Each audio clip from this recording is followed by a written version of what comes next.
If the power of art lies not in its beauty, but what it tells us about society, about our angers, fears and frustrations, then it's places like this, a derelict and defunct factory in a former industrial powerhouse, which are our most important galleries.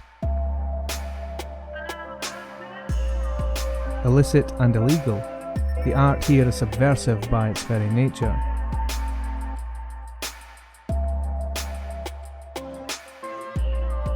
Sprayed and painted and rendered in the night, where witnesses are sparse and the risk of arrest reduced. Its existence is a middle finger to the status quo and the rules which define it. It ignores the apparent sanctity of private property and personal safety, with bright, technicolor garishness.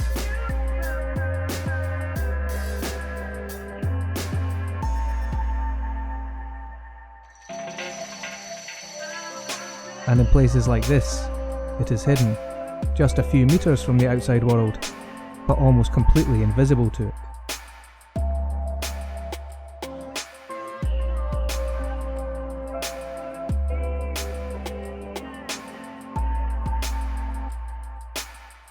Graffiti makes a mockery of private property. If, as Banksy once said, corporations with their logos and advertisements are the real vandals of our shared physical space, then street art like this is an equally brash attempt to reclaim it.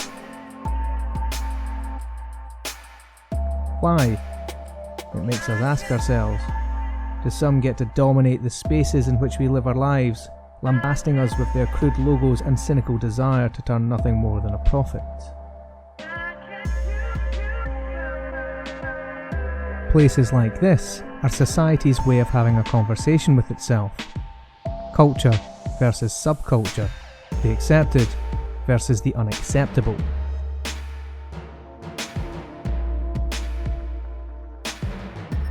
Locked away from easy access and known to very few, the art here is transient, doomed to be destroyed, and rarely seen.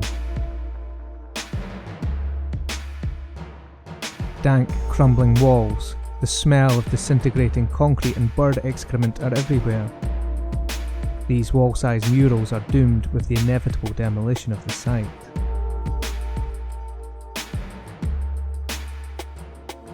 Places like this remind us that under the surface, the glossy self-image our society cultivates are movements against that which is deemed acceptable. Traditional power, who gets to make the rules, doesn't apply here. And in that way, places like this are democratic spaces in the purest sense of the word. Demos, kratos, rule by the people. Here the people rule, but their voice is almost never heard by the outside world. Subversive democracy versus established democratic governments.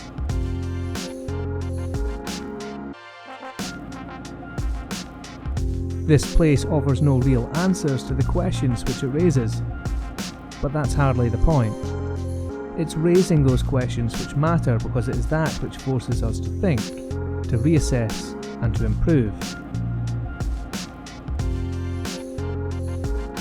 The graffiti here is not art necessarily because of its quality, but because it provokes a response, however divisive, and invites us to think about the rules which govern our society.